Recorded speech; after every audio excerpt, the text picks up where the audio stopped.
Sim, vou convidar então os palestrantes da manhã para irem para a mesa para a gente começar o debate.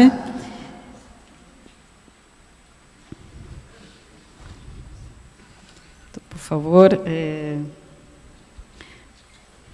Mike, professor Tido, professor Segem, Joey Galani, Dioris Van Lede.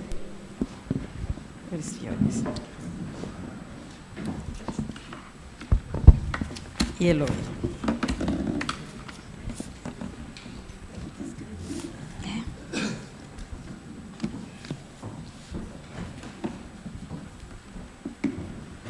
Pega outro aí.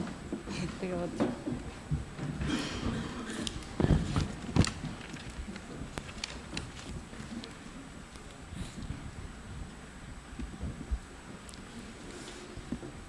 Comandante Bezerra, você quer fazer a primeira pergunta? Foi o primeiro a chegar aqui?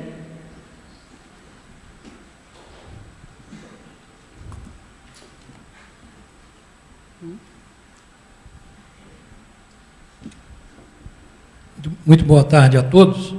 Eu na verdade, vou fazer dois comentários que eu achei assim pertinentes e complementares, que podem ser agregados posteriormente por todos aqui da plateia, os senhores, e que me surgiu durante a apresentação, excelentes apresentações, e felicito a coordenação do Centro de Hidrografia da Marinha, do Porto de Santos, dos nossos convidados de países amigos.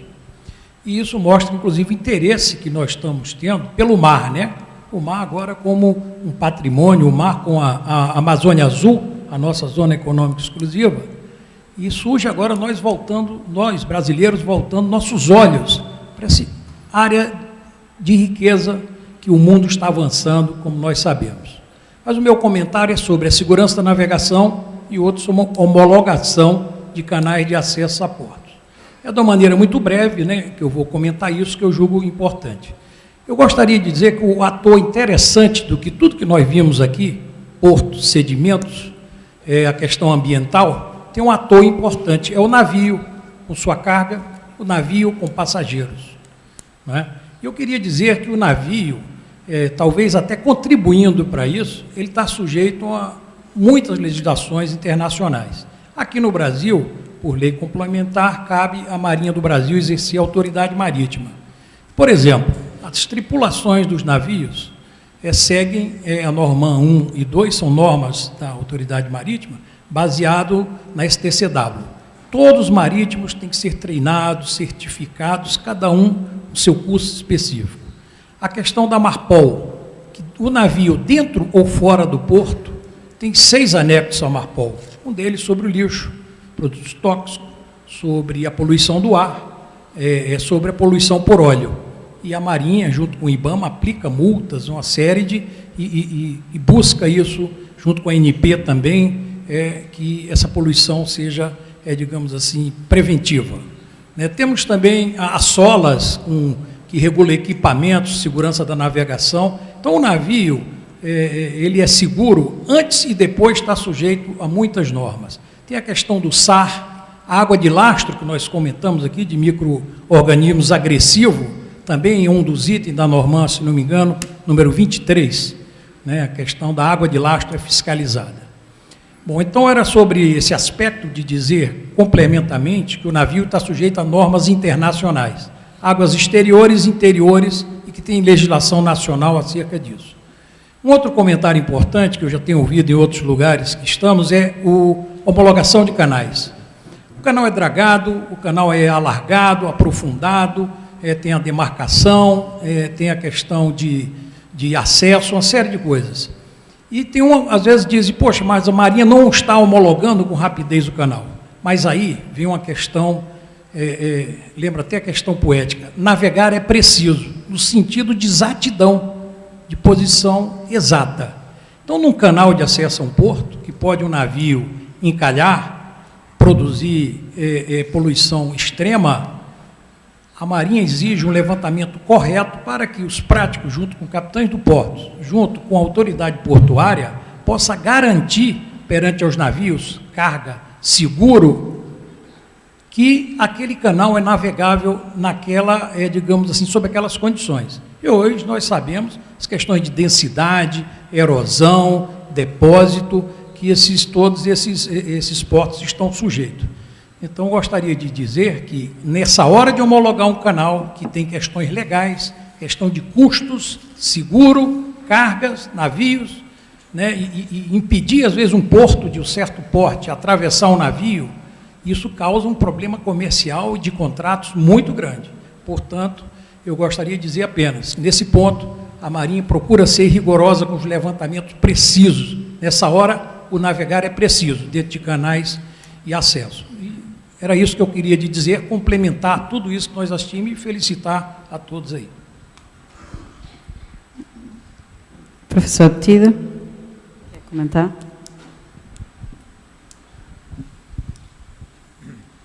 I would like to react to the remarks made, not to be confronting, but as sports we have had decades that we had to comply to law and that we were fighting the government because we said the laws are too strict to operate a port. And you're too complicated, the laws are too complicated. We cannot operate a port that way. But once we understood that we develop a port for the future, we now think beyond legislation. And we think the law will not help us to become sustainable. We have to develop our own strategies to become sustainable, and we have to think beyond legislation. And now we have different discussions with the government.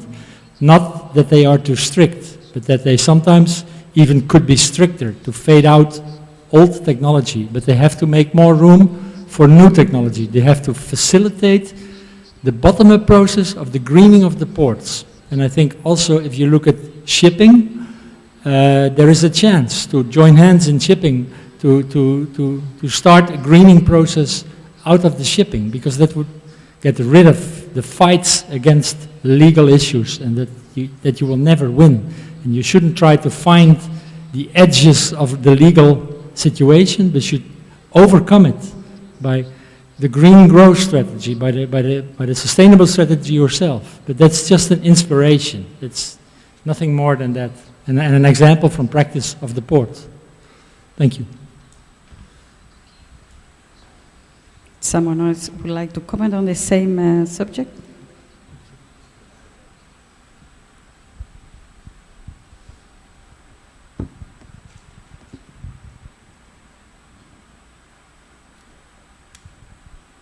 Boa tarde. Boa tarde. Na verdade, eu queria fazer uma pergunta ao professor Velinga.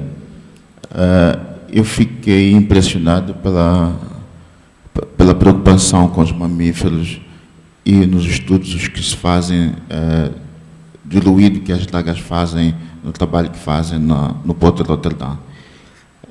Imagina que se uma draga só fosse suficientemente capaz de danificar, digamos, o habitat ou a vida dos mamíferos, o que seria feito para que esse efeito nocivo não danificasse a vida dos mamíferos, tendo em conta que se tem a necessidade de ampliar os portos e por aí em diante? Eu verifiquei de que em 2029 vão ser 25 mil TUs, né, assim, e estamos a 14 ou 12 mil TUs nesta altura.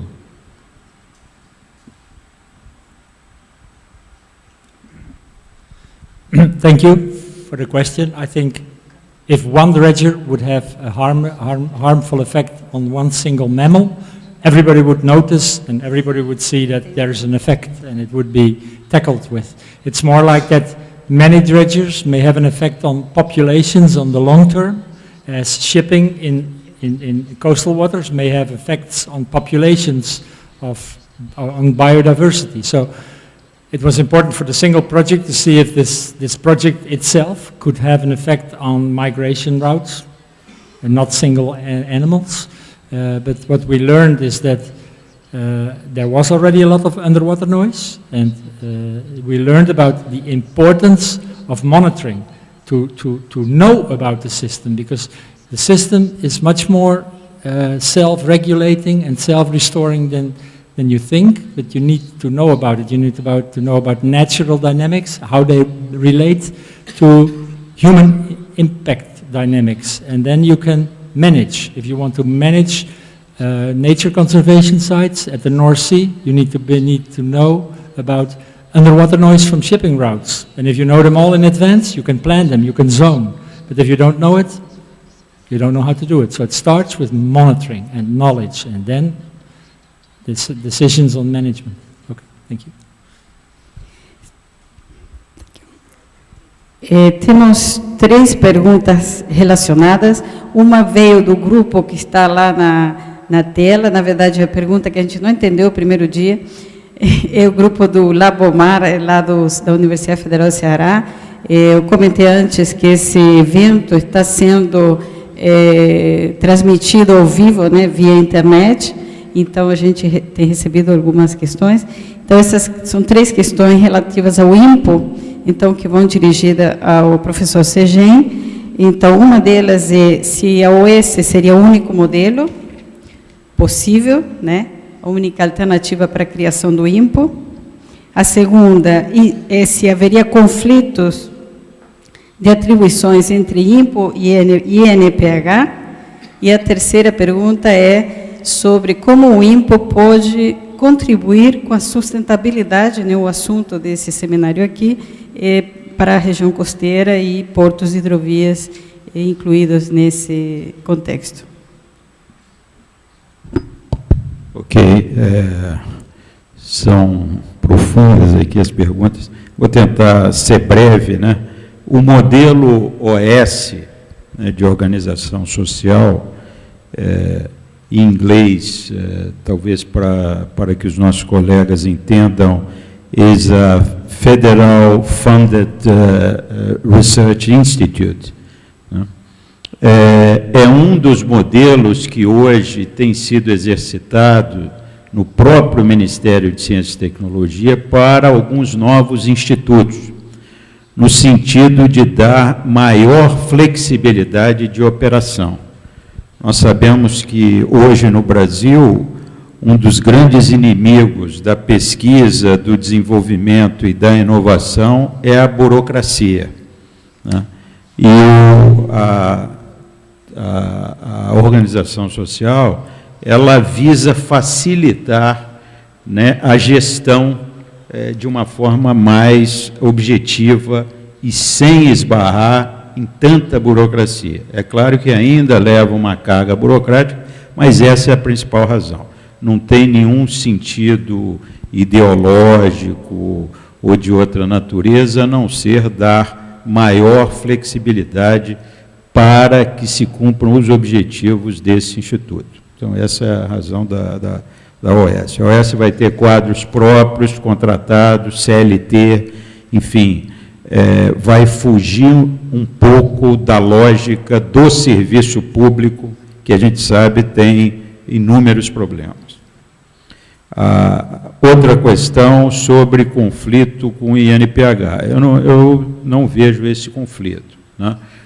Eu acho que, entendo que o INPH é um instituto de pesquisa da Secretaria Especial dos Portos, enfim, o INPO não tem interesse em influenciar esses status do INPH, acho que o INPH tem lá a lógica de operação deles. O que o INPO pensa em relação a portos e hidrovias é introduzir tecnologias do século XXI em atividades que ainda estão vivendo pelo menos um século atrás aqui no Brasil. Eu acho que hoje nós temos tecnologias de ponta que já são práticas corriqueiras nas universidades, nas empresas de engenharia, e isso tem que chegar aos portos e hidrovias. Ambos são estratégicos para o desenvolvimento do país. E entendo que o nosso papel é justamente criar as condições para que esses setores possam se desenvolver nos padrões internacionais exigidos. Eu acho que o seminário, esses 3 dias, né, o que ficou claro é que existe a disponibilidade de tecnologias avançadas que não estão sendo praticadas no nosso país. Então, a questão não é um conflito INPO e INPH. Ao contrário, eu acho que o INPO quer simplesmente contribuir nessa área, como em outras muitas áreas ligadas aos oceanos. E, finalmente, a questão da sustentabilidade, eu acho que o Instituto foi pensado desde o início estar assentado nas questões da sustentabilidade, né?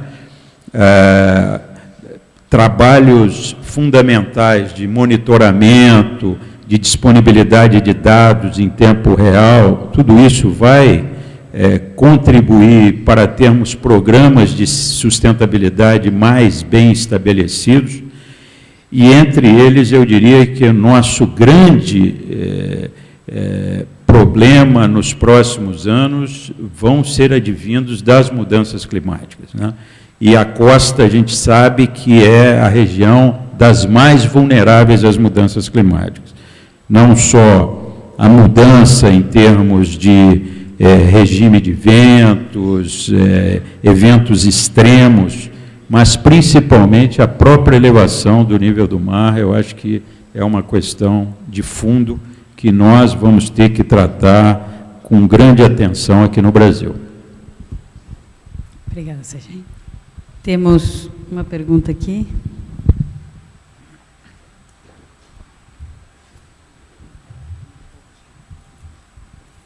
Bom dia, Aloysio Porto de Santos. Minha primeira pergunta é para o senhor representante de Flandres, da Hydraulic Research, é acerca da diferença de escalas que eu vi em modelo físico que o senhor apresentou. E aí a minha pergunta, para ser direto, é que essa diferença de escala vertical e horizontal, parece que ZBruges era 300, um para 300 e um para 400. Nós tivemos um modelo do Porto de Santos, no Centro Tecnológico de Hidráulica da USP, ele tinha uma diferença muito maior. E nós tínhamos muito trabalho para fazer a calibração desse modelo. Então, pergunto se o senhor tem alguma experiência com essas diferenças de escala vertical e horizontal. E a minha segunda pergunta, professor Eloy, eu tenho uns 40 anos de engenharia no Porto de Santos e tenho uns 5 anos com experiência discente. E hoje eu sou professor dessa área, inclusive de engenharia portuária. O que eu mais senti, e aí, com certeza, me dá muito mais trabalho ser professor de engenharia portuária do que ter sido engenheiro portuário, que ainda sou. Mas o que eu mais senti, e que nós temos, especialmente aqui no Brasil, uma lacuna muito grande, e aí o senhor tem razão, realmente nós temos lacuna dessa área da engenharia civil para tratar desses sistemas aquaviário, sistema terrestre. Mas a lacuna é maior ainda e nós não temos nenhuma bibliografia praticamente no sistema portuário, propriamente dito. Então, existe já a engenharia portuária ainda me parece que não está habilitada pelo Ministério da Educação e também pelo Conselho Nacional de Engenharia. Mas nós precisamos muito desses engenheiros que levam 10 anos, pelo menos, para serem engenheiros portuários do empreendimento e atividade. Porque nós estamos cuidando muito do empreendimento, do subsistema terrestre, do subsistema aquaviário, mas desse subsistema portuário, especialmente na ordenação de seus terminais, no arranjo das suas instalações, na objeto específico do porto, que é carregar e descarregar transportes, é a sua operação. Nós não temos engenheiros nessa área e tem um déficit muito grande. E pior ainda, o gestor portuário brasileiro, ele tem dificuldade em entender esse subsistema porto. Então, isso contribuiria muito, principalmente comigo, mas eu entendo que toda a comunidade de engenharia portuária, por que essa lacuna? Porque eu vi ali, o senhor está no sistema aquaviário, está no subsistema terrestre, mas o subsistema porto ali, aquele miolo da sua atividade, dos seus terminais, da integração, da modelagem desses portos públicos, nós, além de não termos nenhuma biografia, também não temos engenheiros.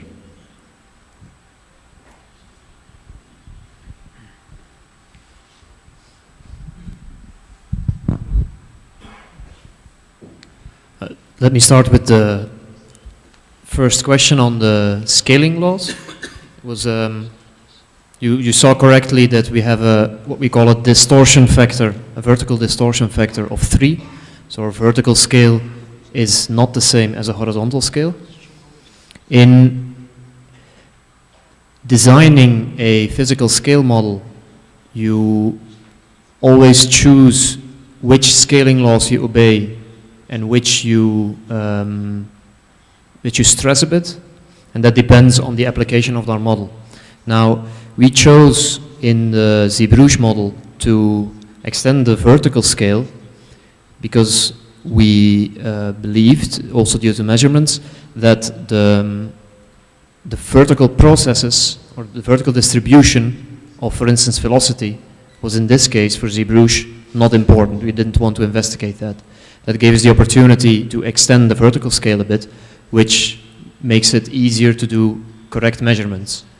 But as with many cases, the choice of your scales will depend on the application that you want, will depend on the results that you search for in your model. Does that answer your question?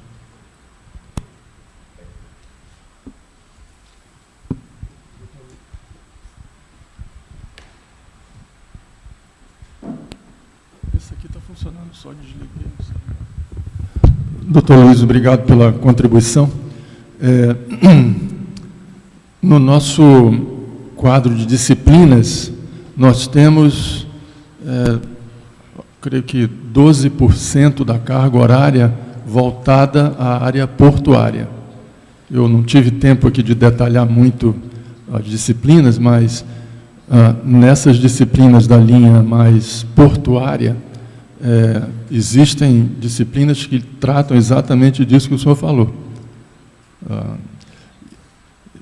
Toda a questão da operação portuária, a questão do transporte, né? Intermodal. Sim, sim. Então, nós tivemos essa preocupação. E temos uma disciplina anual, eu não sei se todos perceberam, mas lá na FURG, nós temos ainda disciplinas anuais. Eu confesso que eu nunca tinha trabalhado em nenhum lugar que ainda tivesse uma disciplina que durasse um ano inteiro, mas lá na FURG nós temos. E eu acho muito bom, porque dá tempo de aprofundar os assuntos, né? E a outra questão que o senhor falou sobre, eu acho que no fundo é o CREA, né? Isso. Exatamente, estão interligados, né? Eu não sou realmente um especialista nesse assunto, nós temos um professor na universidade lá que participa das reuniões do CREA regularmente, então ele é a pessoa que se preocupa mais com esse aspecto, né? Mas o nosso curso, nós tivemos essa preocupação de colocar a engenharia civil presente de uma forma bem clara e forte, né? Então, os nossos engenheiros são engenheiros civis, só que engenheiros civis que têm capacitação para atuar na região costeira e na região portuária, né? Da portuária. Inclusive, esse déficit que o senhor se referiu de profissionais se reflete nos professores também, porque para se encontrar professores que possam ministrar essas disciplinas aí, por exemplo, não é fácil, né? Então, realmente é uma lacuna muito grande que tem que ser vencida. E acho que a gente tem que acreditar que dá, né? Okay. Próxima pergunta, por favor. Boa tarde. Na apresentação do Flanders Hydraulic Research, foi colocada uma demanda do Canal do Panamá, que quando se abria a eclusa e havia mistura das águas, aquele fluxo de densidade causava esforços no navio. Eu gostaria que você pudesse comentar os resultados dessa pesquisa, que tipo de... qual é o resultado que foi, porque eu não sei se foi colocado no momento.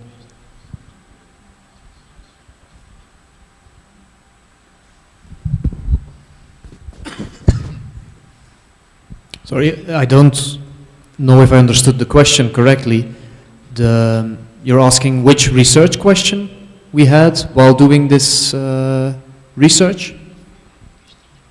Quais os esforços que foram, a magnitude dos esforços que foram registrados no navio após a abertura da eclusa? The result of the research, yes. Ok? For that, I would have to refer to my colleagues. I suggest that we exchange contact information and bring you in touch with the colleagues who actually did the physical scale experiments so that we can share that information with you. I don't have it with me. Okay. Next question here, Afonso. Afonso.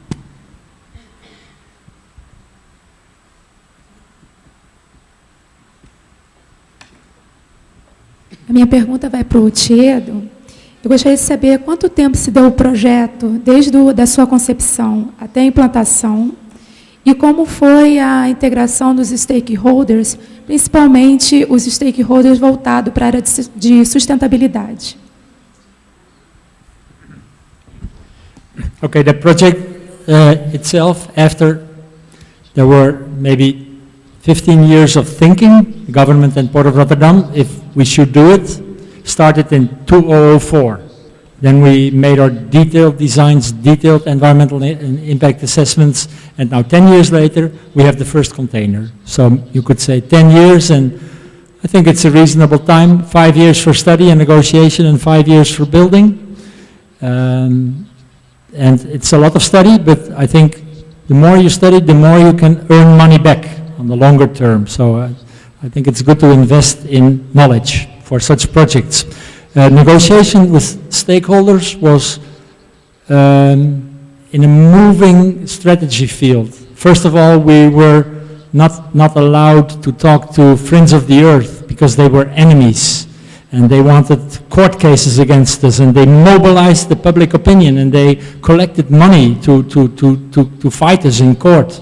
So my boss said, please don't talk to them because they are our enemies. But that's not the way to go. So in the end, halfway, some wise people came around and said, maybe you should try to negotiate. And also they were under pressure from government. They did get government funding and they were always opposing, so they had to change their attitude as well.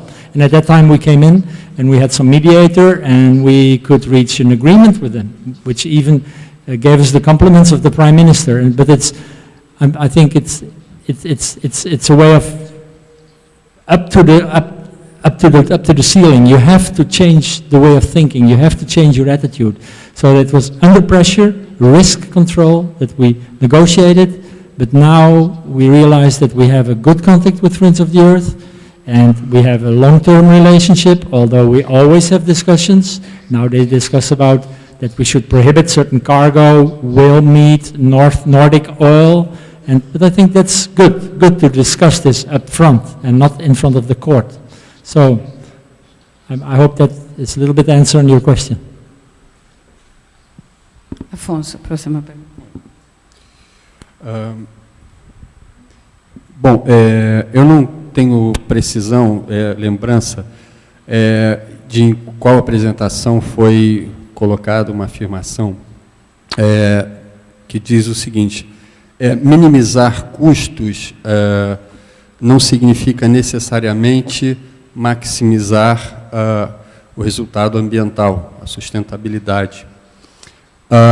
Aí eu tenho uma reflexão a respeito disso, porque eu acho que é uma discussão bastante sensível e importante, e apenas para alimentar a reflexão, a minha pergunta é assim, isso não está, de alguma forma, associado a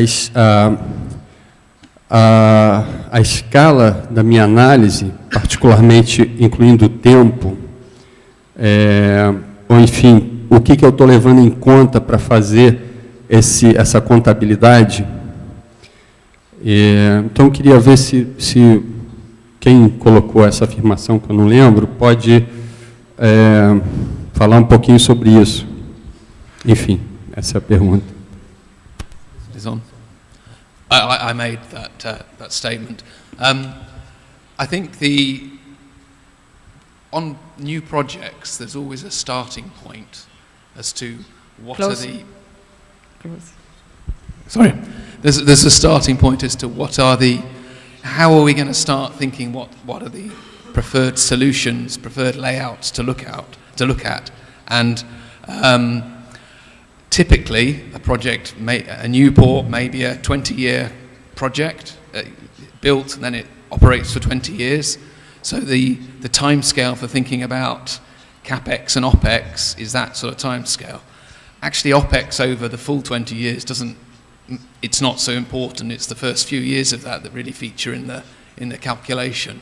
But typically, you would be looking at getting a handle on what the cost of a particular layout is, and then, in addition, be considering other aspects, health and safety, socioeconomic aspects, environmental aspects, things that you can't monetarize so easily.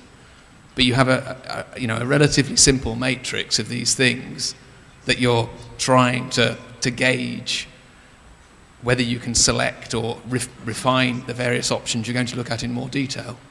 And as the project goes on, you keep on doing that. And the important point is that money may often dominate, but it doesn't address everything. Thanks.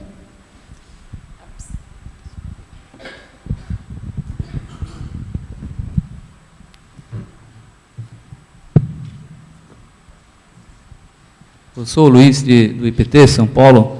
Eu queria fazer uma questão para o professor Segem.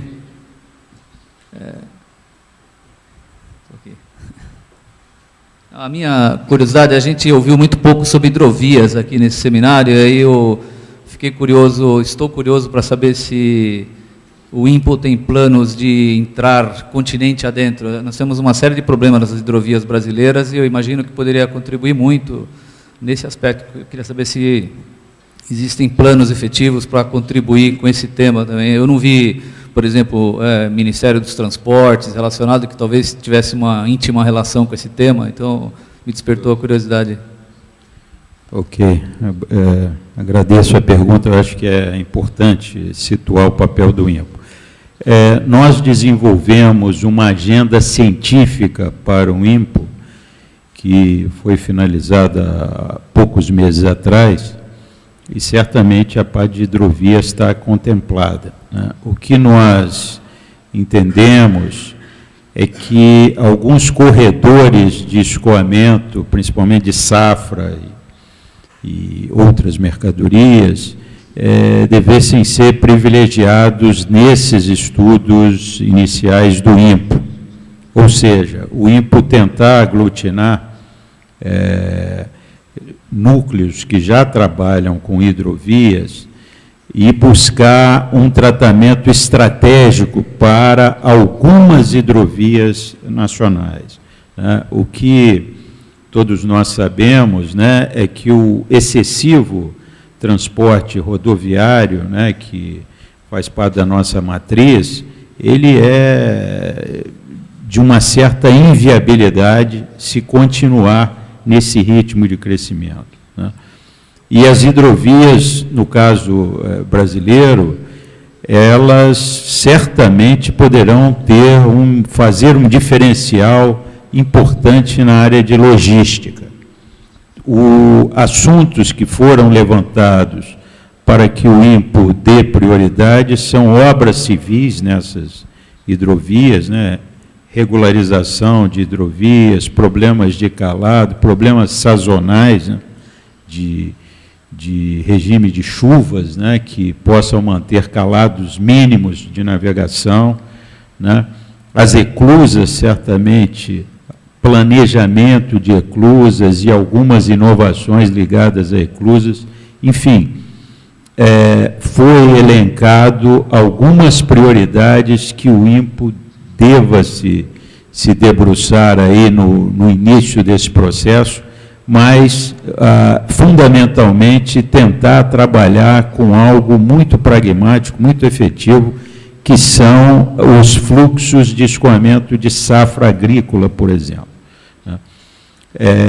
Nós entendemos que essa área de hidrovias no Brasil ela está um pouco deixada de lado. Eu acho que tem um programa interessante do Ministério dos Transportes, né, que certamente o INPO vai ter que se aproximar e trabalhar mais, de forma mais harmoniosa aí com o Ministério dos Transportes.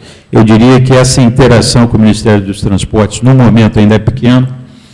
Nós estávamos aguardando finalizar essa primeira versão da nossa agenda científica para começar a interagir melhor nesse tema. Mas a sua observação é muito importante, eu acho que há um papel relevante a ser feito aí. A próxima pergunta é minha. Eu gostaria de... Bom, eu acho que uma coisa importante que é o apoio, né, da academia, o apoio da pesquisa para essas linhas, né, que nós estamos colocando aqui, uma delas, né, um carro-chefe do Working with Nature. E então eu queria um comentário do Joe Galliani, nos Estados Unidos, o professor Defrin, aqui, que falou disso na quarta-feira, sobre a questão de financiamento de pesquisa apontando o desenvolvimento dessa linha de trabalho, para apoiar, né, essas ações que nós estamos falando aqui. Yeah, for research on working with nature. That comes from up above, and it has, after the concept of engineering with nature, working with nature was developed, and that's something that the Corps should be implemented, a specific research program was established, which was a line item in the federal budget that was a line item in the federal budget that funds the research necessary in that area. So it went from a concept up to headquarters in the Department of Defense, to the Pentagon, to the Congress, who funded it, and then the funding came back down. So now every year a specific amount of funding is provided for that, specific to engineering with nature. Okay, thank you. Professor Defrin.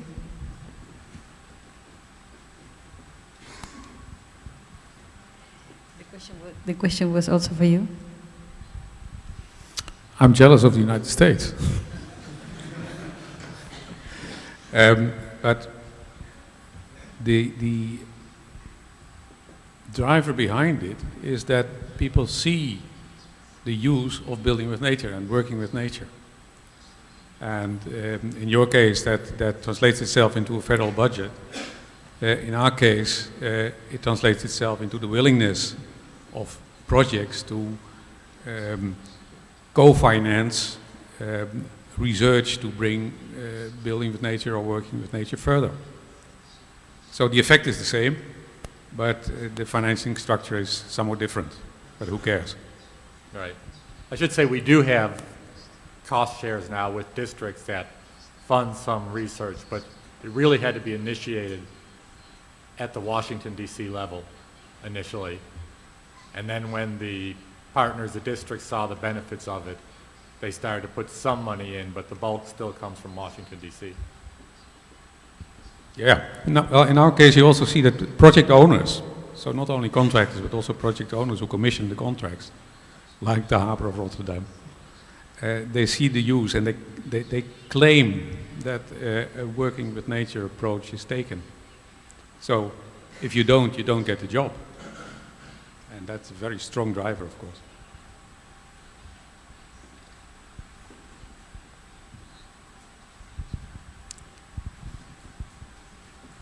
Microphone.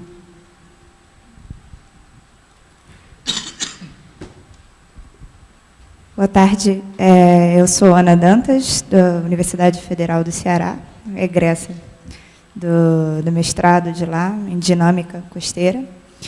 A minha pergunta é para o professor Eloy. Professor Eloy, por favor. Eu gostaria até de dar uma força em relação à estrutura da universidade, é muito boa. Sou formada na FURG, em Oceanologia, e cheguei a fazer uma disciplina lá desse curso novo, né, de Engenharia Civil, Costeira e Portuária. Era uma introdução. E a minha pergunta é em relação a material acadêmico para a instrução desses alunos, né? A gente começou lá com um livro que era Gestão de Obras e Gestão de Portos e Costas, que é do Paolo Alfredini. Eu queria saber um pouco sobre o material que a gente tem estrangeiro, se os professores estão usando esse material, e queria saber sobre as frentes de pesquisa, as frentes de trabalho, as linhas de pesquisa em relação à engenharia oceânica, tendo em vista que em Rio Grande nós temos umas obras importantes e uns fenômenos acontecendo também, que são também importantes, que atrapalham um pouco o turismo. Eu queria saber o que vocês têm a dizer sobre isso e como que o pessoal da engenharia está trabalhando.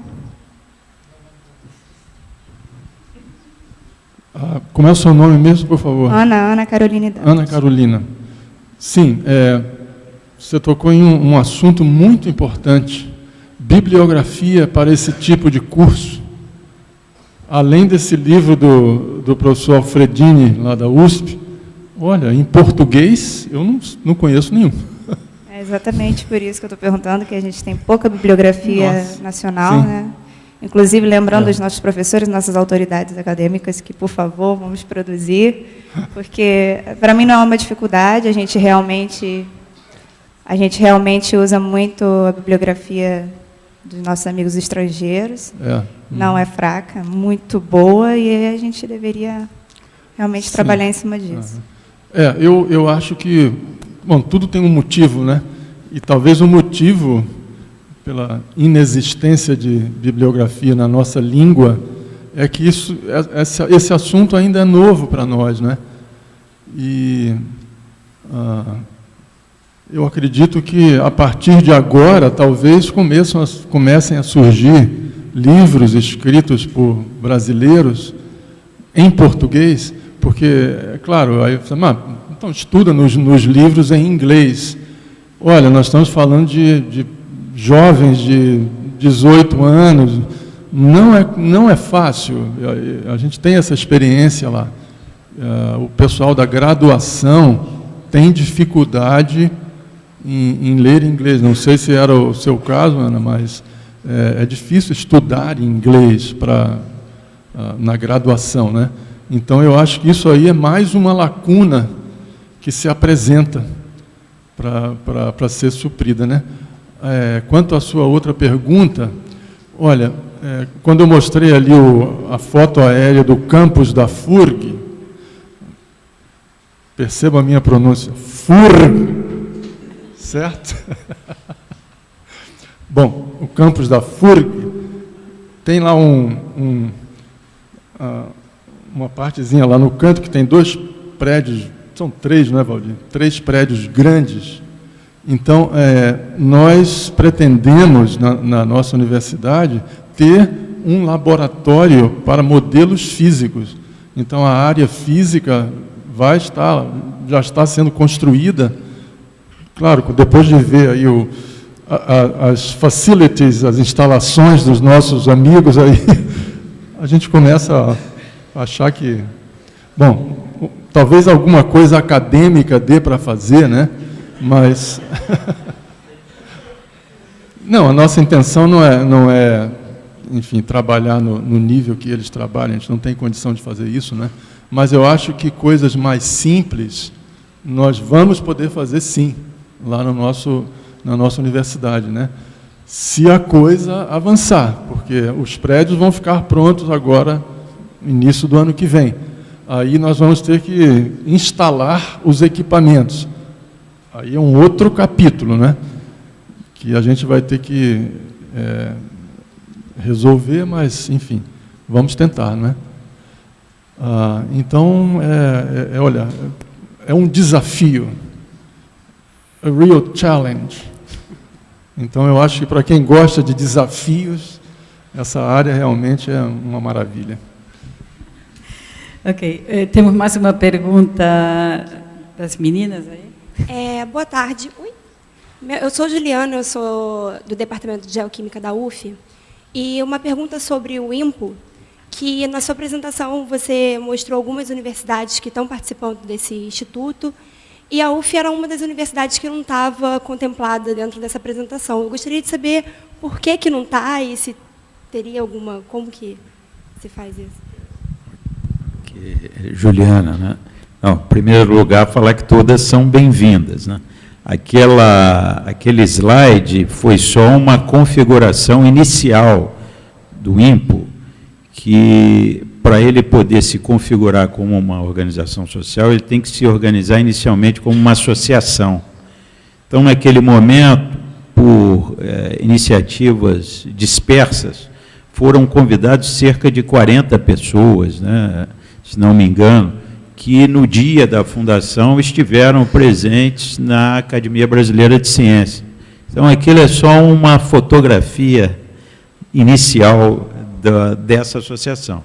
É claro que as universidades que trabalham com os oceanos, com o mar, com hidrovias, no momento certo, vão estar convidadas a participar. Tá? É um movimento aberto, né? O INPO, o que ele pretende é justamente fazer essa ligação com esses núcleos de pesquisa, muitos deles ainda dispersos aqui no nosso país, né?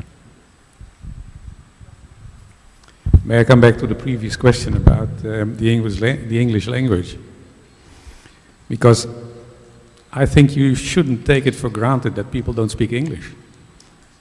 It's a matter of time that they can learn. We see that in Europe. All over Europe, we teach in English at universities. And you see a very dramatic effect of that there is much more exchange between countries.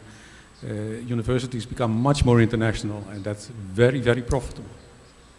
So my recommendation is change your teaching, your educational system such that people learn English when they come to the university.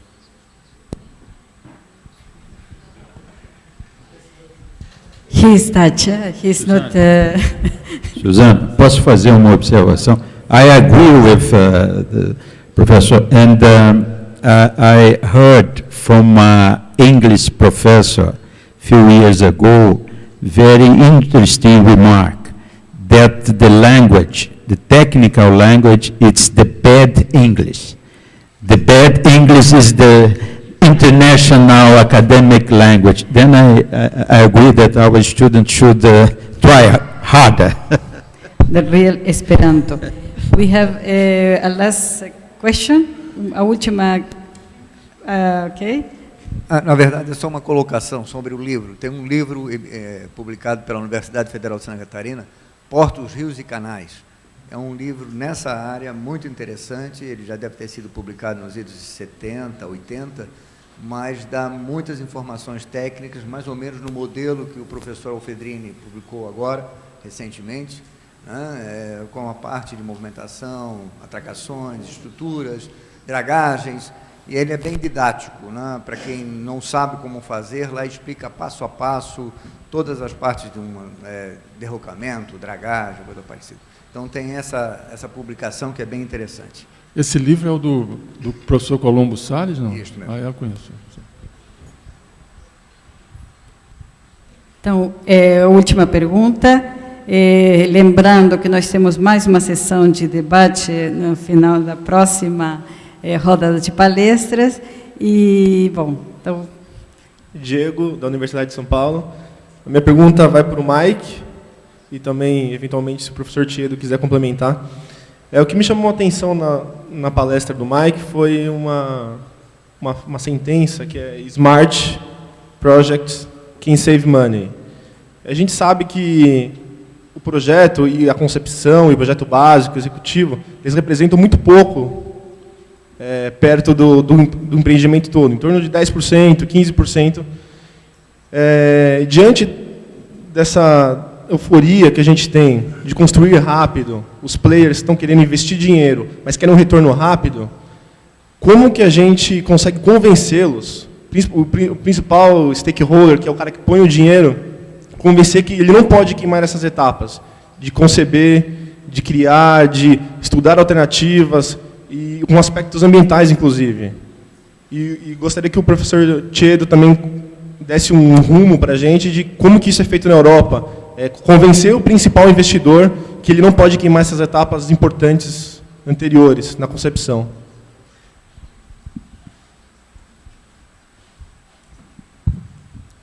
Can you hear me? Yeah. I think the important thing is that at the start of a project, the right grouping of people is represented.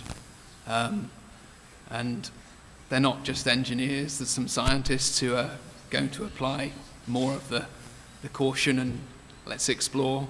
The engineers want to get on and complete things. I think you can go as slowly as you like, but the project will take over. It needs to be delivered. It has to make progress. So a lot of the exploration happens in the light of setbacks to the project or challenges to the project that arise when, through consultation or through your characterization of the environment, you discover things and realize that actually there's a challenge there that's just been, you've discovered that you've got to manage. And I don't necessarily believe this is the best approach for the iteration, because I think on big projects and controversial projects, ones where you're not taking the regulators with you, then that whole iteration can be almost endless. You can start from one place and go around in circles and come to a position where you ask the questions like, why did we start here? Why is this the place to build it? Why not somewhere else? So I think the challenge would be to say to an organization, can it be in your culture to really explore the starting position before you go and talk to other people? If you talk too soon, you can get yourself into difficulties as well. Well, I just agree with all what you said, and I think it's experience learns that investing in knowledge up front certainly pays back. Sometimes, but it takes more time. Sometimes it's better to take a half a year to understand your natural system than to jump to conclusions up front, to do it in maybe a state-of-the-art knowledge, safe way, expensive way. So, but it's a matter of upfront investing in knowledge and maybe even diverging to know it better than anybody else. But at a certain level, you have to converge, you have to focus. So it's not always that you have to invest in knowledge, but certainly in the beginning of the project. And so I think it's very important to convince your management about that, and that's where you ended as well. Excuse me, I'll say one more thing as well, which just occurs to me that is important, is that some of the information you need to collect to help design your project will be seasonal. And one of the things that we see quite often is a need to start collecting data, let's say in August, for 6 months. And then the project owner takes a long time discussing whether or not to do this, and he starts collecting the information too late. And in fact, then he's wasted another 10 months before he can get to the place where he needs to have his information to inform him. So it can be strange, these circles we go around. Yeah, I'd like to add one thing. For the project Maasvlakte 2, we had different alternatives. We studied all the alternatives, although we only needed one. But to be prepared for if the discussion would go another direction, we already would have the knowledge. So a lot of investment in knowledge, which in the end maybe was you only needed half of it. But it's worth it. Ok, eu gostaria de agradecer a todos os palestrantes.